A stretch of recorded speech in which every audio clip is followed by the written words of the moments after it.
नमस्कार, मी दीपक राऊत तुमचे स्वागत करतो आजच्या शेअर मार्केट अपडेटमध्ये.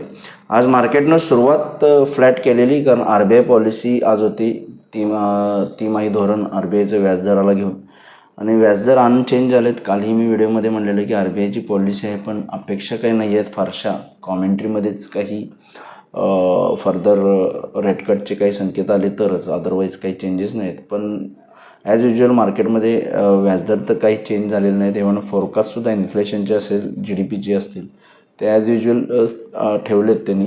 थोडंसं लोअर केलं इन्फ्लेशनचं फोरकास्ट, ते थोडंसं पॉझिटिव्ह आहे मार्केटसाठी, पण इतकंही नाही. ऑलरेडी मार्केट डिस्काउंट करून चाललं की इन्फ्लेशन हे अंडर RBIच्या रेंजच्या खालीच राहील आणि फर्दर व्याजदर कट होतील. मला वाटतं ही पॉलिसी स्टेटस को होती.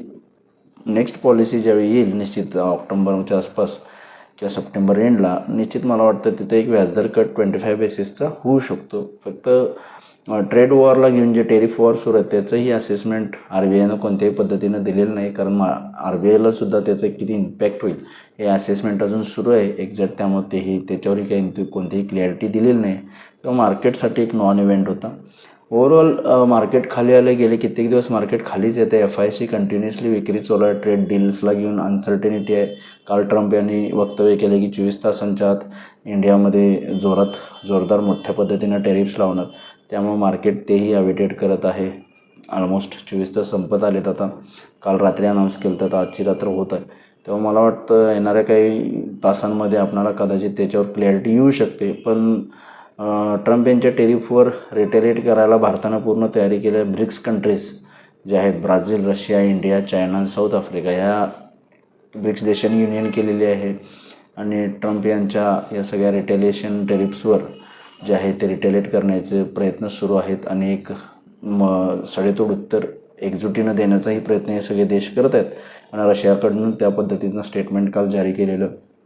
त्यामुळे ह्या सगळ्या डेव्हलपमेंट्स, ग्लोबल अनसर्टिनिटी, हे पॉलिटिकल टेन्शन्स जगभरामध्ये जे आहेत देशांमध्ये, आणि टेरिफ वॉर, हे ट्रम्प लॉग हे चालू राहील. त्यामुळे थोडंसं मार्केट त्याकडे लक्ष देऊन आहे, डिसअपॉइंटेड आहे. आणि ओव्हरऑल मार्केटमध्ये प्रॉफिट बुकिंग आहे. अर्निंग सेशन जो आहे तो थोडा अपेक्षेपेक्षा खराब आल्यामुळे बऱ्याच स्टॉक्समध्ये प्राईस करेक्शन आले. ज्या पद्धतीने स्टॉक्स काही शेअरचे वाढलेले आहेत मोठ्या प्रमाणात, त्यामध्ये करेक्शन बघायला मिळते. त्यामुळे थोडंसं मार्केट जे आहे ते डिसअपॉइंटिंग मूव्ज देत आहेत, आणि हे थोडंसं कंटेंट राहील असं मला वाटतं. पण महत्त्वपूर्ण गोष्ट आहे की एवढ्या सगळ्या न्यूज आहेत निगेटिव्ह मोठ्या पद्धतीनं, टेरिफ्स वॉरला घेऊन असतील, अर्निंग डिसअपॉइंटिंगला घेऊन असेल. निफ्टी मात्र 24,450-500 जो महत्त्वपूर्ण सपोर्ट आहे तो इंटॅक्ट ठेवला आहे मार्केटमधनं आजपर्यंत. तर मला वाटतं जर आणखी काही दिवस हा सपोर्ट इंटॅक्ट राहिला तर निश्चित मला वाटतं मार्केटला एक शॉर्ट कवरिंग रॅली लवकरच ट्रिगर होऊ शकते आणि वरती जाऊ शकतं. पण त्यासाठी थोडंसं टेरिफवर क्लॅरिटी हवी आहे. ट्रम्प यांचे रोजचं बोलणं टेरिफला घेऊन हे कुठेतरी थांबणं गरजेचं आहे. ट्रम्प यांचा स्टान्स जर थोडासा मऊ आला तर मला वाटतं आहे मार्केटमध्ये एक रिकव्हरी आणि बाउन्स बॅक येऊ शकतो. तोपर्यंत थोडंसं वेट अँड वॉच करावं लागेल. FIचं सेलिंग आहे ते चालत राहील. मागेही म्हटलं व्याजदर US व्याजदर जोपर्यंत कपात होणार नाहीत, FIचं सेलिंग चालूच राहील. त्यामुळे जोपर्यंत USची व्याजदर कपातीचे संकेत मिळत नाहीत तोपर्यंत हा स्टान्स FIचा निश्चित राहू शकतो असं मला वाटते, किंवा ट्रेड डील्सवर क्लॅरिटी आल्यानंतर चेंज होऊ शकतो. त्यामुळे ओव्हरऑल मार्केट वीकर साईडलाच आहे. टेक्निकली बोलायचं झालं तर 24,450-500 स्ट्रॉंग सपोर्ट झोन आहे. जोपर्यंत आपण त्या 24,500, 450-500च्या वरती आहे तोपर्यंत निश्चित एक होप्स आहेत मार्केटला शॉर्ट कवरिंग येण्याचे. 24,700 एक पिवट पॉईंट आहे. 24,700च्या वर गेला तर 24,800-850 पर्यंत निफ्टी जाऊ शकते. त्यामुळे उद्या सेशनला लोअर लेवलला 24,450-500 स्ट्रॉंग सपोर्ट, 24,700 फर्स्ट रेजिस्टन्स आहे. 24,700च्या वर गेलं तर 24,800-850 पर्यंत निफ्टी जाऊ शकते. बँक निफ्टीमध्येही सिमिलर 55,500च्या खाली बंद आहे. आज बँक निफ्टी रिकवर होण्याचा प्रयत्न झाला पॉलिसी नंतरनं, पण सक्षम नाही राहू शकला. हायर लेवलला FIचं सेलिंग आलं. त्यामुळे ओव्हरऑल 55,500 इमिजिएट बेसिसला रेजिस्टन्स आहे बँक निफ्टी. 55,500च्या वर गेला तर 55,800 ते 56,000 पर्यंत बँक निफ्टी जाऊ शकते. लोअर लेवलला 55,200 आणि 55,000 हे दोन सपोर्ट बँक निफ्टीला आहेत, जे इंटॅक्ट राहतील असं वाटतं, जसं निफ्टीला इमिजिएट बेसिसला सपोर्ट आहे. त्यामुळे ओव्हरऑल मार्केट सपोर्टच्या आसपासच ट्रेड करत आहे. बघणं गरजेचं आहे की सपोर्टवरून बाउन्स कधी देत आहे. आज NSEमध्ये 697 शेअर्स वाढले, त्या बाजूला 1958 शेअर्स पडलेत. निफ्टीमध्ये 12 शेअर्स वाढले, त्या बाजूला 37 शेअर्समध्ये पडझड झालेली आहे.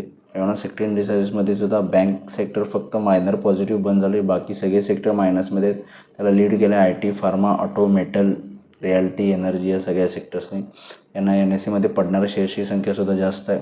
फार्मा सेक्टरमध्ये 2%ची कमजोरी आली, कारण फार्मा सेक्टरला जवळपास सबस्टॅन्शियल 100-200% टेरिफ्स लागू शकतात अशी न्यूज आहे.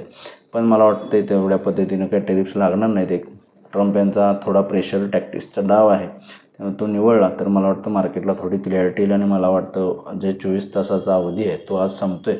मग उद्या मार्केटसाठी एक नवीन न्यूज असू शकते, एकतर निगेटिव्ह जोरदार टेरिफ्सला घेऊन, किंवा जर ट्रम्प यांनी धोरण चेंज केलं आणि सॉफ्ट स्टान्स घेतला तर मार्केटसाठी पॉझिटिव्ह राहू शकतं. त्यामुळे उद्या ट्रम्प टेरिफ आज 24 तास संपल्यानंतर कशा पद्धतीनं लागू होतात, ट्रम्प टेरिफ डिले झाले लागू नाही झालं तर मार्केट पॉझिटिव्ह ओपनिंग करेल असं वाटतं. ट्रम्प टेरिफ जर ह्यूज पद्धतीने लागले तर मार्केट गॅपडाऊन ओपनिंग करेल असं वाटते उद्या.